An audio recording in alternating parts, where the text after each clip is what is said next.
Oregon, Michigan, what to watch for. Max, you and I talked about that interior offensive line for Oregon against the interior of the defensive line for Michigan.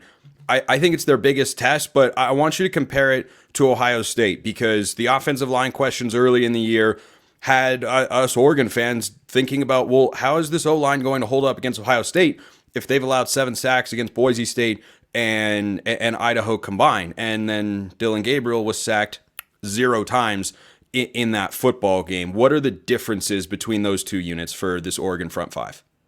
Yeah, I think first of all, it's a great comparison because I think the Ohio State defensive line is also star-studded, right? You got Tyleik, especially on the interior. Tyleik Williams is a really good defensive tackle, and then obviously on the edge, you got JT2 Malowau and Jack Sawyer and all that. So obviously they perform well in that game. I do think that this group of D tackles that Michigan has is better than what Ohio State has, and like I said, I think Mason Graham is one of the better defensive tackles we've had in college football in recent memory. I think he's on par with guys like Jalen Carter and guys like Quinnen Williams and stuff like that. Like I think he's a true superstar that I would take in the top 5 of the NFL draft and not think twice about it. Like I think he is truly a superstar defensive tackle and superstar prospect as well. And then Kenneth Grant, I believe, is still a top 10 prospect on PFS Big Board right now. I don't know if I would go that high like Trevor Sycamore did, but he is certainly a first-round caliber player. So you have 2 first-round defensive tackles. I don't think Ohio State, Tyleik Williams, as good as he is, he's not a first-round pick at defensive tackle, at least in my opinion. So you got 2 guys that could go in the top 20 of the NFL draft at defensive tackle, which is the one area that Oregon struggled is protecting along the interior offensive line. That could be an issue against them. This is going to be their biggest test all season, obviously. Yeah, and that I think particularly pertains to the rushing attack with Jordan James and Noah Whittington, and then we've seen guys like Jaden Lamar get in the mix, or Kenyon Sadiq will probably have a carry or two in this football game from the tight end position because it's a normal thing for a tight end to be able to do is take a fly sweep and run with it. But when you look at these Oregon running backs, Max, Jordan James has kind of been the bell cow for most of the season, and then last couple of weeks, boy, Noah Whittington has really started to find his groove again. And I think that's a great thing for this Oregon backfield for 2 reasons. Number one, you can give Jordan James a break during games and keep him fresh for the 4 quarters you're playing on a Saturday. But number two, you don't have the wear and tear that you might otherwise have over the course of a season, because running back and linebacker are probably the 2 most beat up positions by the end of the year. You have to be able to rotate those guys in. I think defensive line, that applies as well to get maximum impact. But I think Jordan James has been good, and I think Noah Whittington really started the season slow. But I'm curious what the numbers say about Whittington's performance over the last couple of weeks, because he's made some impact plays and he looks like himself. Yeah, he does. Obviously, I think his last game this week against Illinois was probably his best game yet, right? He looked really, really solid in those games. And obviously only 9 snaps showing it, or 9 carries at least. But, yeah, he was a really, really good player in that game. So I would say that Noah Whittington has really emerged as a really good complementary piece, because I do think Jordan James is a star. I think he's a star running back that we have in college football. He's like a 90-plus rushing grade this year, which obviously is an elite mark. I love Jordan James. I love his game. But I don't care how good of a running back you have in your room. You need a complementary guy, right? Because like you said, it's the most beat up position probably in football. And you always need to have a secondary and even tertiary option at running back, just because those guys go down so easily. Now, Jordan James hopefully stays healthy the rest of the year. But even if that, like you don't want him tired and exhausted out there, then you have a really good number 2 running back in Noah Whittington. So, yeah, it was a slow start for him to start the year, but it's been good to see him kind of emerge in the last couple of weeks. And now Oregon has a legitimate ground game and one of the best in America, in my opinion. Yeah. How do you think it matches up against this Michigan defense? We talked about the interior defensive lineman, but a rushing defense is certainly heavily dependent on what you have at that spot. But you got to have safeties who can tackle. You have to have linebackers that can read, react, and make plays. What does the rest of this Michigan run defense look like to you? It's been really good. They right now have the 4th best run defense grade in the entire country. Only Ole Miss, SMU, and Oklahoma have better run defense grades this year. SMU, so, really? Yeah, SMU's run D has been pretty good this year. They've had other issues on defense, especially in the secondary. They've had some issues, which I think is going to be interesting this week against Pitt. But I think fun football game. Sorry, yeah, this is not Locked On College Football, of course, but that's a fun game, football game. ACC unbeatens. I know ACC Network too, right? Good on ACC Network in that kind of game. It's kind of criminal that a top 20 matchup is not going to be on national television. But in their defense, when you plan that out before the year, you had 3-9 Pitt last year and newcomer SMU, kind of a wild card.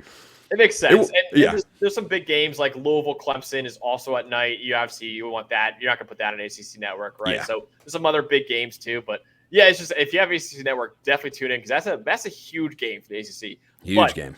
Going back to this, I think Michigan's run D is really good. Now, it's going to be interesting because obviously they need to rush the passer as well, which they've also done an elite job of. They have Michigan is the number one pass rushing grade in college football. I would say Michigan has the best D line in the country. I really do think that between the D tackles we just talked about, the edge defenders have been unbelievable this year. Josiah Stewart, I believe, is still the highest graded defensive player in college football. Derek Moore has been really good. TJ Guy's been really good. Rashawn Benny has been really like they have like 6 guys on the defensive line that have played really well this year. It's the best D line in the country. Michigan's issue is in the secondary. It's Will Johnson and not a lot else. And the issue, especially in this game, Will Johnson might not be playing in this game. So that would be a huge development. Huge development. Like he didn't play last week, and there's talks about him again not playing this week. I don't know. I have no intel on that. He might not play. But if he's not playing, or even if he is out there, you need to get after Dillon Gabriel quickly because if not, they have too many weapons, and Michigan has too few very good defensive backs to cover those guys one-on-one for too long. So I think that is the biggest key for them, that their defensive line has to be the best unit on the field because their coverage grade is 80th in the country this year. Like they have a below average secondary this year, even with a guy like Will Johnson there. So that's huge for this game. And if Michigan wants any chance at making this a close game, it's got to be as low scoring as possible. And to make it as low scoring as possible, your defensive line has to be the most dominant unit on the field. How does Michigan's secondary compare to Ohio State's? Because that was a big matchup going into that showdown at Autzen Stadium. And I don't think you could watch that game or even look at the box score and say anything other than, advantage Oregon with Evan Stewart and Tez Johnson leading the way. Yeah, definitely. Ohio State's secondary is much better than Michigan's, I would say. Ohio State still has the 16th best coverage grade in the country, even after getting torched by Oregon in that game, right? So, I mean, you got guys like Lathan Ransom and Caleb Downs, who are 2 of the best safeties in the country, and definitely might be the best safety duo in college football. Denzel Burke, who got picked on in that Oregon game, but still has been a really good corner throughout his entire career. Igbennison's been a really solid corner for them as well. Ohio State's got a very good secondary. I really do think that. I just think Oregon's passing attack is that good that if you don't get after Dillon Gabriel, they're going to torch anyone pretty much. So even more so for Michigan, like they need to get after him because they have a much worse secondary than Ohio State, and you saw what happened to Ohio State's secondary against Oregon. So you got to think that maybe even worse things will happen to Michigan's if they don't get after Dillon Gabriel. So that's a big matchup in this game. If they don't get after Dillon Gabriel and they don't stop the run, it's going to be a very, very long day for Michigan, in my opinion. Yeah, I wonder how the chess match goes between Wink Martindale, the Michigan defensive coordinator, and Will Stein, the Oregon offensive coordinator, because when it was Jim Knowles for Ohio State, he was kind of daring Oregon to throw it to the outside. And he said, look, we feel really good about our guys. We're going to put them up against these Oregon wideouts. And Tez Johnson and Evan Stewart both beat Denzel Burke for touchdowns. They both beat him for long completions as well when they ran zone. Dillon Gabriel had the answers. I think Michigan is so different from Ohio State. They had a tendency, the Buckeyes did, at least in that game, they didn't blitz a lot. They felt like, hey, we can get pressure with our front 4.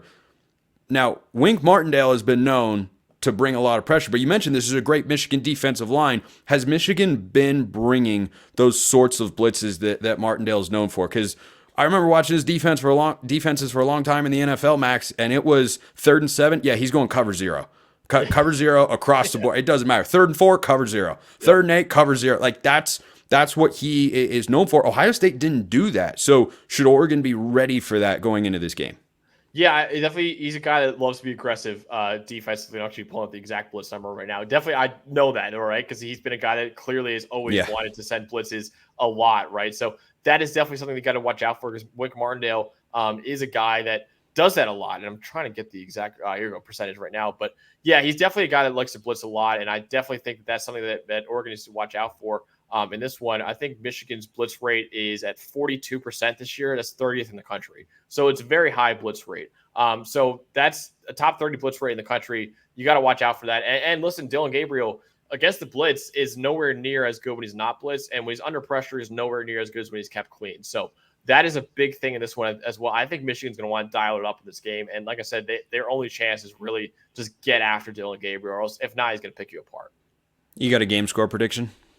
Yes. What did I say? I said Oregon would win this game 30-17. I had a little bit closer than the spread. I do think Michigan's D-line has an advantage there that they could exploit and maybe make it a little bit more slow scoring, but I don't see Michigan's passing attack having the guys to just, You create. don't believe in Michigan's ability to throw the ball forward and complete it from one guy in maize and blue to the other? What information could you possibly have to think that? Spence, I was looking at it a couple of days ago. In terms of EPA per pass, basically just how efficient you are in the passing game, Michigan is the second worst in the country, and the only one worse than them is Kennesaw State, the new FBS school. Oh, So that is not, if that doesn't tell you how bad Michigan's passing attack has been, I don't know what will. hey, Kennesaw State just pulled one of the biggest upsets in recent memory in college football, beating Liberty. They How did. about that? No, they killed my playoff picks. I picked Liberty to make that out of 5, which is a stupid playoff pick looking back. And honestly, want to give kudos to you because also a stupid pick I had that I was defending very much to you was Arizona. That is come back in my face. I'll take half a victory lap on that because I knew Arizona wasn't going to win the Big 12. My Big 12 title game prediction was Utah and Kansas, and they stink.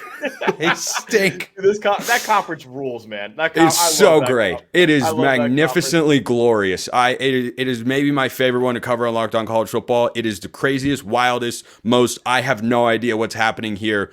Who knows? Who cares? Let's just watch sort of league that you can possibly find. Max Chadwick, Pro Football Focus. Max, we appreciate it as always, my man. Thanks, Spence.